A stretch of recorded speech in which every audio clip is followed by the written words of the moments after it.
Bienvenidos a este nuevo Mates con Historia, espero que estén muy bien.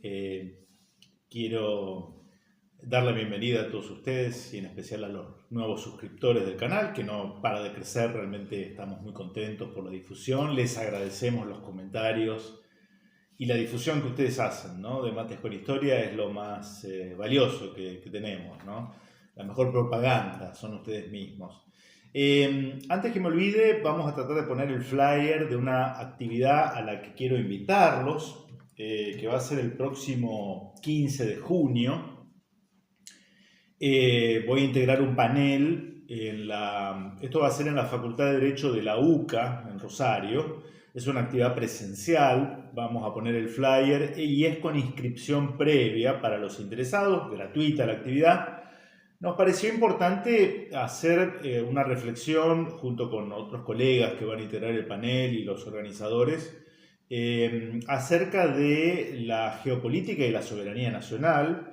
En mi caso, particularmente, me voy a referir a la cuestión de las políticas poblacionales en la Argentina, ¿no? Algo que tangencialmente hemos analizado en algún Mates con Historia el año pasado. Esto de la cuestión en la cumbre internacional sobre política poblacional y desarrollo en 1974, por ejemplo, ¿no? Así que bueno, están todos invitados los que se quieran, los que son de Rosario y de la zona, el jueves 15 de junio a las 18 horas en la UCA Rosario. Actividad presencial, y los que no puedan, pero que tengan algún conocido al que le pueda interesar, algún estudiante de Derecho, de Relaciones Internacionales, de Ciencias Políticas, o a alguien del público en general, les agradecería que nos ayuden con la difusión. Habíamos prometido un programa dedicado a los fusilamientos de 1956. Entre el 10 y el 12 de junio de 1956, el Poder Ejecutivo Provisional, de facto, de la llamada Revolución Libertadora, presidido por el presidente, el general Pedro Eugenio Aramburu, va a sofocar un levantamiento militar, pero integrado por civiles también, y va a, en esa represión, o sea, un levantamiento peronista, podríamos llamarlo, ¿no? O sea, Perón había sido derrocado meses antes, septiembre de 1955, y en junio de 1956, una serie de militares, sindicalistas, civiles en general,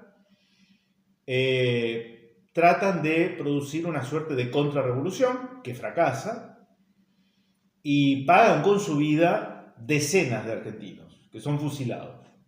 Son fusilados en la Penitenciaría Nacional. Vamos a poner imágenes del viejo edificio de la Penitenciaría, bien digo, Nacional, donde ahora está el Parque Las Heras, en Ciudad de Buenos Aires. Hay fusilamientos en La Plata. Vamos a tratar de poner imágenes de una suscriptora, seguidora de Mates con Historia, que amable y gentilmente nos hizo llegar imágenes de una comisaría, ¿no? Creo que de una zona del Gran Buenos Aires, donde fueron detenidos muchas de estas personas. Muchas gracias por esa colaboración. Y los más conocidos son los civiles, porque fueron civiles en su mayoría, fusilados en José León Suárez. José León Suárez, una zona del Gran Buenos Aires, que en esa época tenía basurales, ¿no? Era donde se arrojaban los residuos de la ciudad de Buenos Aires, básicamente. Y allí se van a producir fusilamientos de decenas de civiles. Estos últimos fusilamientos fueron ocultados al público, porque todos los otros fueron noticia en esos días, ¿no? Nada oculto, me refiero.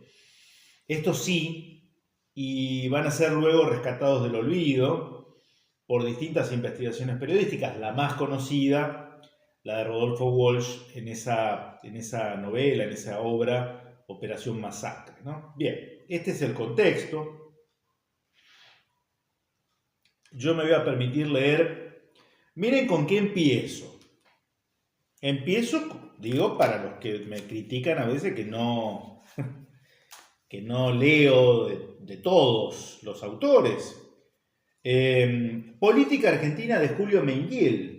Política Argentina de Julio Menguiel. El padre, Julio Menguiel, uno de las voces más autorizadas y preclaras del nacionalismo católico, ciertamente. ¿Qué dice el padre Julio Menguiel? Que no puede ser tildado de peronista, claramente, ¿no? No puede ser tildado de peronista. ¿Qué reflexiones le va a merecer al padre Menguiel los fusilamientos de 1956? Dice Menguiel: esta subestimación por el pueblo que caracteriza la política del gobierno provisional, el gobierno de facto, ¿no?, dictatorial de Pedro Eugenio Aramburu, agrego yo, explica el carácter sangriento con que se ha empeñado en reprimir el levantamiento fracasado. Se ha querido dar un escarmiento, pero el gobierno no debería proceder con pasión. Si es difícil admitir que gente que se considera culta se congregue en Plaza de Mayo desahogando su odio con gritos de rencor y venganza, los mismos que proferían grupos incultos bajo Perón, dice el padre Menguiel, es aún mucho menos admisible que un gobierno pierda la serenidad con que se debe revestir la administración de la justicia. Ya vamos a ver a qué se refiere el padre Menguiel con esta gente congregada en Plaza de Mayo. Advirtamos que cuando se produjo el levantamiento no estaba en vigor una ley militar que amenazara con la pena de muerte. Por decreto ley número 8313 de fecha 30 de diciembre de 1955, este mismo gobierno de Aramburu había borrado del Código Militar la pena de muerte que introdujera Perón después del 16 de junio del mismo año. Como violatoria cita al decreto de Aramburu, prohibiendo la pena de muerte. De nuestras tradiciones constitucionales que han suprimido para siempre la pena de muerte por causas políticas. Fin de la cita. Luego, si no había una ley que castigara el levantamiento en armas con pena de muerte, no se puede aplicar dicha pena a los que se levantaran en armas contra las autoridades constituidas. Yo agrego, no son autoridades constituidas, son autoridades de facto, pero bueno. Las leyes, y de modo especial las penales, no deben tener efecto retroactivo. Ello implica el olvido de una tradición jurídica de siglos, dice el padre Julio Menguiel respecto de los fusilamientos de 1956, política argentina. Pero los fusilamientos son ya un hecho lamentablemente irreparable. Solo queda ahora encontrar una fórmula que supere los odios que lo han engendrado y los que él a su vez ha provocado. Dios quiera que la sangre no traiga otra sangre. Los odios entre una y otra parte de nuestro pueblo se han hecho muy profundos. Pero es al gobierno y a las clases que se consideran cultas y con capacidad de dirigentes a quienes les concierne más especialmente la tarea de suavizar heridas y crear condiciones de paz. Ruego y súplica que lamentablemente no fueron escuchados, agregaría yo. Me parecía importante traer a consideración de ustedes, porque tenemos muchos seguidores del nacionalismo católico, con quienes tenemos muchas coincidencias. Tenemos otras diferencias, eso es claro también, ¿no? Pero la voz del padre Julio Menguiel, un referente de esa corriente de opinión y corriente historiográfica respecto de los fusilamientos de los que estamos hablando. Vamos a Fermín Chávez y Enrique Manson. Fermín Chávez y Enrique Manson en su obra complementaria de la de Pepe Rosa, Historia Argentina, tomo 15. El plan consistía en preparar grupos de civiles que, dirigidos por oficiales retirados, se introdujeron en los cuarteles copados por los suboficiales comprometidos. Hemos visto cómo el gobierno lo había descubierto. O sea, el gobierno de facto, presidido por Pedro Eugenio Aramburu, vicepresidente el almirante Isaac Rojas, estaba al tanto, días antes, estaba al tanto del movimiento revolucionario y deja que siga su curso. Hemos visto cómo el gobierno lo había descubierto y había tomado medidas de precaución que incluyeron el alerta de casi todas las unidades contra las que se operó. La señal para movilizar al mismo tiempo tantos grupos comprometidos sería la emisión por radio de la proclama revolucionaria y de la palabra del general Valle. Estamos hablando del general Juan José Valle. Los dos militares de más alta graduación comprometidos en este levantamiento van a ser Juan José Valle y Raúl Tanco.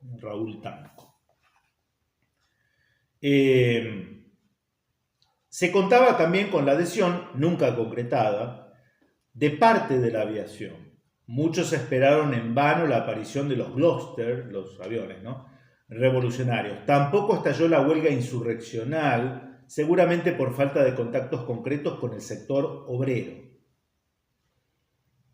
En el momento de estallar el movimiento, que va a ser el 9 de junio, es un fin de semana, sábado, el presidente Aramburu, presten atención a esto, porque esto también sirve para medir la catadura moral de los personajes, ¿sí? En el momento de estallar el movimiento, el presidente Aramburu y sus ministros militares no se encuentran en Buenos Aires, están de viaje en Santa Fe, ¿no?, agrego yo. La Casa de Gobierno está a cargo del vicepresidente Rojas, pero este cuenta con los instrumentos necesarios para la tarea que va a cumplir.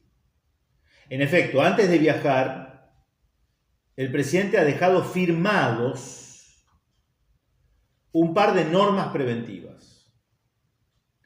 Por decreto ley número 10362 se declara la ley marcial, o sea, lo mismo que había derogado, que denunciaba el padre Mainville, lo que había derogado el 30 de diciembre de 1955, la pena de muerte por causas políticas, que atribuía al régimen depuesto, al régimen del peronismo, lo restablece. Estamos en la llamada revolución libertadora, de tinte liberal. Recuerdo. Y por decreto reglamentario del anterior se establece que durante su vigencia serán de aplicación las disposiciones de la Organización General de la Nación en tiempos de guerra. Se autoriza la sustanciación de juicio sumarísimo con atribuciones para aplicar o no la pena de muerte, por fusilamiento a todo perturbador de la tranquilidad pública. Esto está publicado en el boletín oficial, Y esos decretos están antedatados. O sea, se falsificó la fecha, por el viaje que tenía que hacer Pedro Eugenio Aramburu a Santa Fe ese fin de semana. Esto prueba, dicen Fermín Chávez y Enrique Manson, que la conspiración era conocida y que se trató de llevar a los revolucionarios a una trampa para aplicar el escarmiento ejemplar. Con los decretos en la mano, Rojas tomaría a su cargo las acciones de represión consistentes, en casi todos los casos, en recibir la rendición de los sublevados. Y luego, por supuesto, detalla todas las acciones revolucionarias, la toma de ciertos cuarteles, la toma de ciertas radios para emitir la proclama. Imagínense, las radios eran fundamentales en esa época, ¿no?, para que el pueblo conociera la proclama revolucionaria. El movimiento va a tener un eco dispar. Por ejemplo, en Santa Rosa La Pampa se van a levantar algunos regimientos. No fue algo tan improvisado como se pensó en un primer momento, tenía un grado de organización, pero claro, al haberse sumado más gente y ese secreto que debía guardarse respecto de la fecha de inicio, el 9 de junio, fue filtrado, obviamente, se filtró, y el gobierno estaba en antecedentes, ¿no? Se pudo haber desactivado con la detención de los cabecillas, pero el gobierno buscaba algo más. Y vamos a la parte de la represión. En las primeras horas del 10 de junio, Las radios iniciaron la transmisión de un comunicado firmado por el vicepresidente Rojas. En nombre del señor vicepresidente provisional se comunica al pueblo de la República que a las 23 horas del día sábado se produjeron levantamientos militares en algunas unidades de la provincia de Buenos Aires. Inmediatamente el ejército, la marina y la aeronáutica, apoyadas por la Gendarmería Nacional, la prefectura y la policía, iniciaron operaciones para sofocar el intento de rebelión. Se ha decretado el imperio de la ley marcial en todo el territorio de la República. Las palabras de Rojas daban a publicidad un hecho que el gobierno conocía suficientemente antes de que se produjera, como hemos visto al comentar los decretos de la ley marcial, prudentemente firmados por Aramburu antes de alejarse de la capital.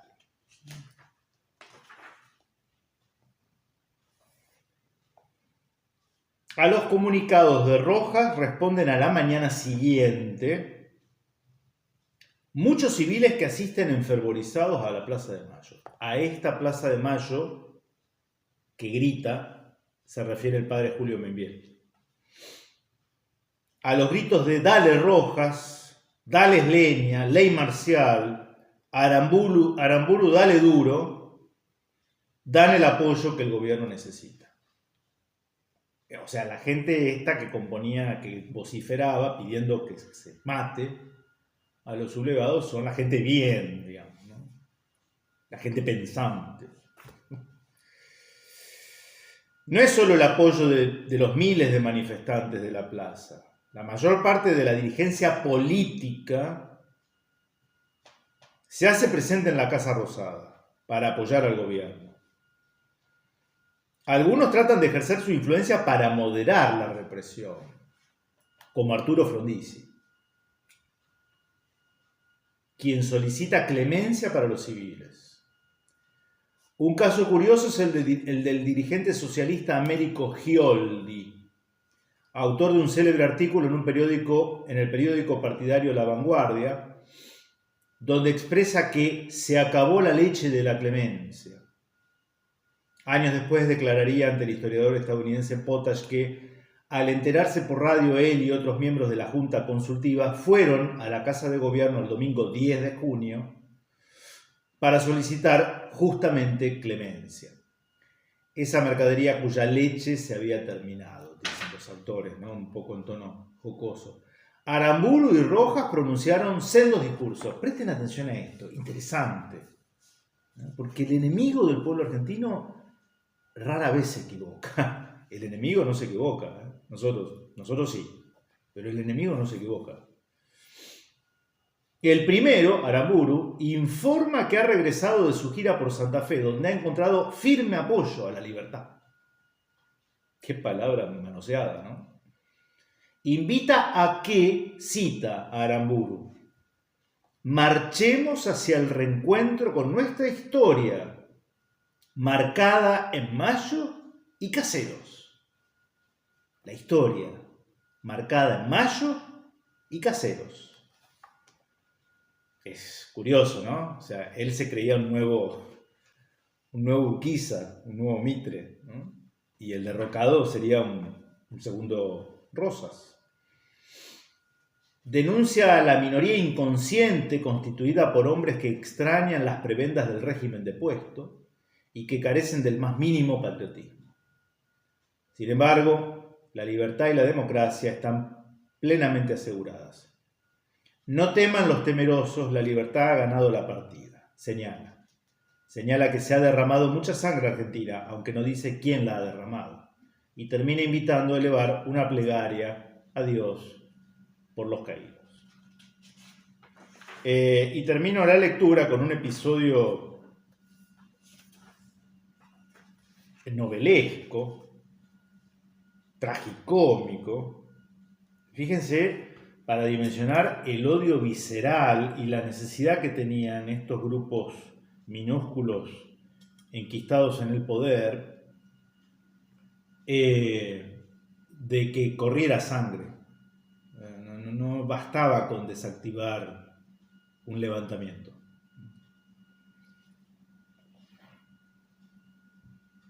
El general Tanco, Raúl Tanco, y algunos otros alcanzan a refugiarse en la embajada de Haití, a la embajada de Haití en Argentina. De allí fueron sacados por un grupo encabezado por el jefe de la CIDE, el general 40, que no se decide a fusilarlos en plena calle porque el público circula y molesta. Se saca a personas asiladas en una embajada a la fuerza.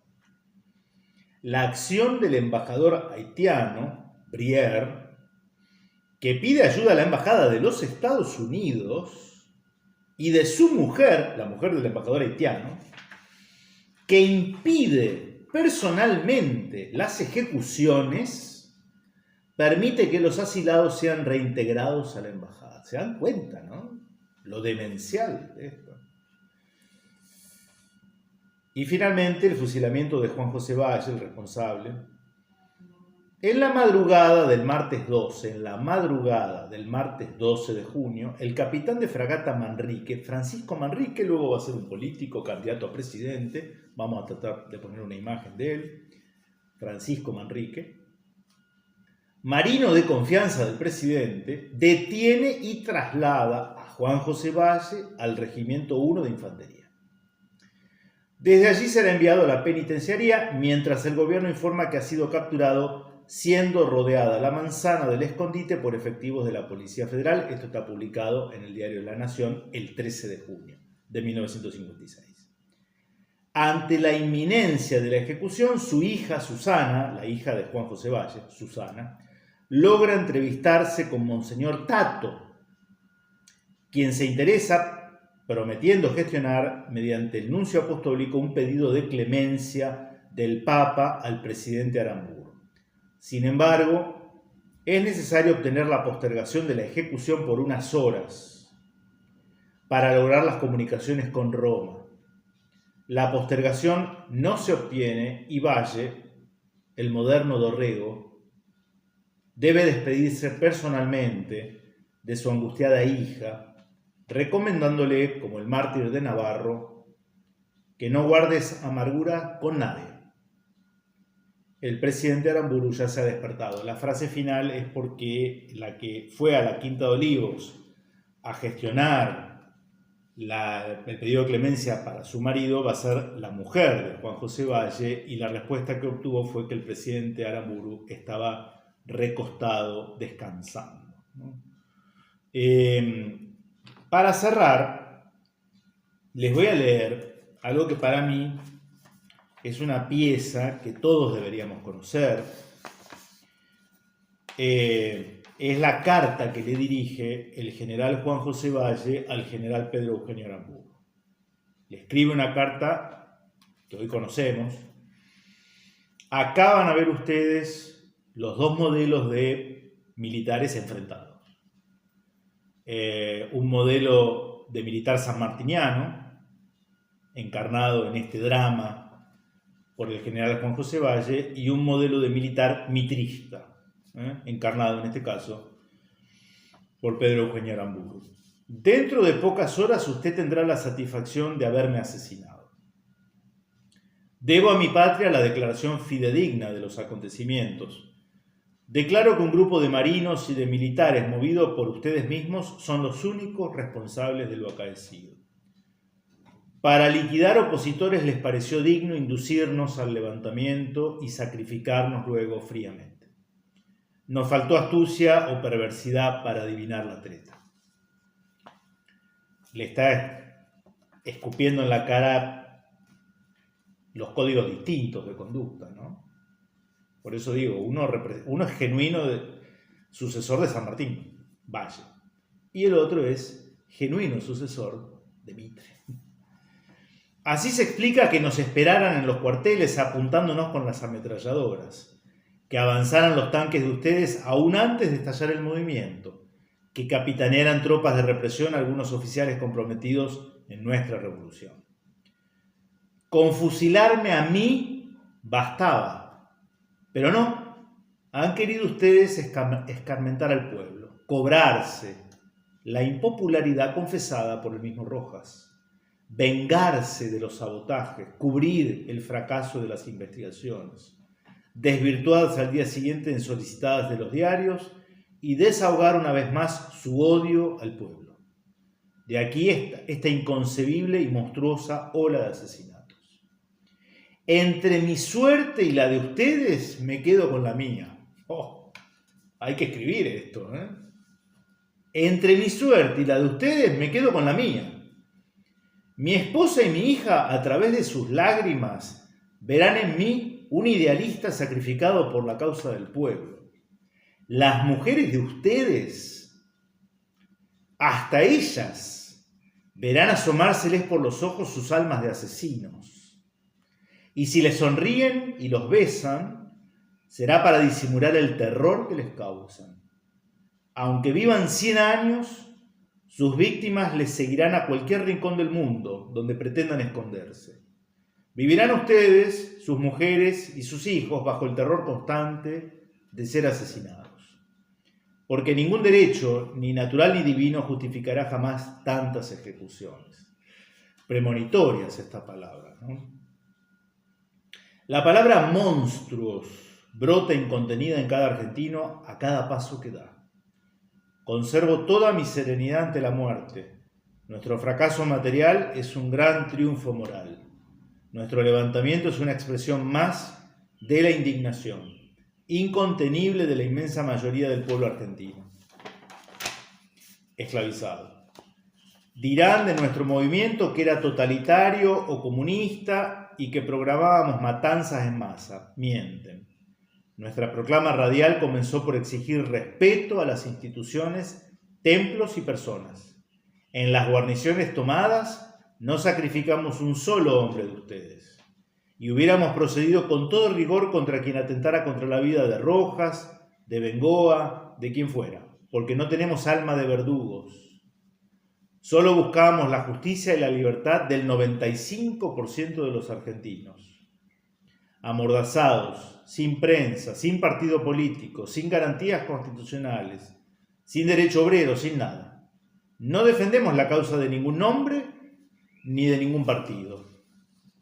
Es asombroso que ustedes, los más beneficiados por el régimen depuesto, y sus más fervorosos aduladores hagan gala ahora de una crueldad como no hay memoria. Nosotros defendemos al pueblo, al que ustedes le están imponiendo el libertinaje de una minoría oligarca.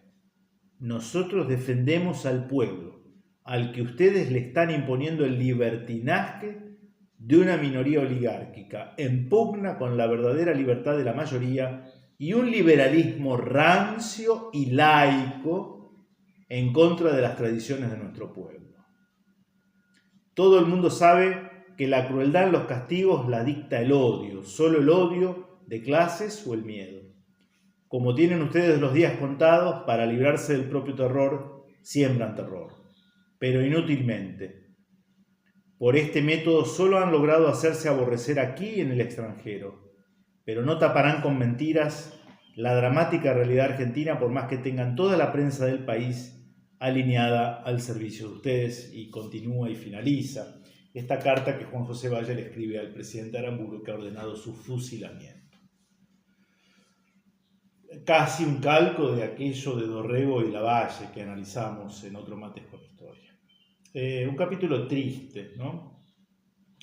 Una de las que integraba esa junta consultiva creada por el gobierno dictatorial como una apoyatura política a esa gestión dictatorial de facto, represiva y fusiladora, como corresponde llamarla, va a ser otra heroína falsa, por supuesto, trucha, de la democracia y los derechos humanos, Alicia Moró de Justo. Vamos a tratar de poner imágenes, homenajeada por Raúl Ricardo Alfonsín. Tiene ahí un lugar en el procerato de los adalides de la democracia. Esta mujer, miembro del Partido Socialista, que en junio de 1956 apoya explícitamente el fusilamiento de decenas de argentinos, en contra de nuestras tradiciones. Bueno, estas cosas hay que decirlas, hay que saberlas, hay que difundirlas y hay que estudiarlas también, ¿no? Para saber quién es quién y quién tiene los pies de barro y por tanto no puede ser un ídolo en serio, ¿no? En estas cuestiones. Hoy demoramos la grabación de Mates con Historia porque fuimos a misa en familia acá cerca y por la celebración de Corpus Christi los sacerdotes del lugar tuvieron la feliz idea de hacer por primera vez, desde que están allí instalados, la procesión de Corpus Christi por el barrio, ¿no? Un barrio residencial en las afueras de Rosario. Hermosa experiencia, hermosa experiencia. Acompañamos, por supuesto, a Jesús sacramentado y a los sacerdotes que valientemente lo paseaban por las calles del barrio, en una jornada fría, seca, soleada, pero de pleno invierno, ¿no? Me llamó la atención mucho, yo tengo esto de sociólogo medio fracasado, ¿no? Cómo al llegar a inmediaciones ahí cerca, hay un geriátrico, una residencia para mayores, se ve que alguien avisado de que pasaba la procesión de Corpus Christi con Jesús sacramentado, colocan allí en la vereda a ancianas, viejitas, eran todas mujeres, por lo que pude ver, muy mayores, muy impedidas, había una con andador, pero el resto en sillas de ruedas, ¿no? Sus rostros iluminados ante la presencia de nuestro Salvador. La fe de los humildes, ¿no? La fe genuina de los humildes. Creo que dice Chesterton que posiblemente la mediocridad consista en estar al lado de la majestad sin darnos cuenta, ¿no? La mediocridad consista en estar al lado, frente a la majestad y sin darnos cuenta. Los humildes de corazón reconocen la majestad y por eso no son mediocres. Apostemos a no ser nunca mediocres. Que tengan una excelente semana, nos vemos la próxima, si Dios quiere. Un saludo desde Rosario.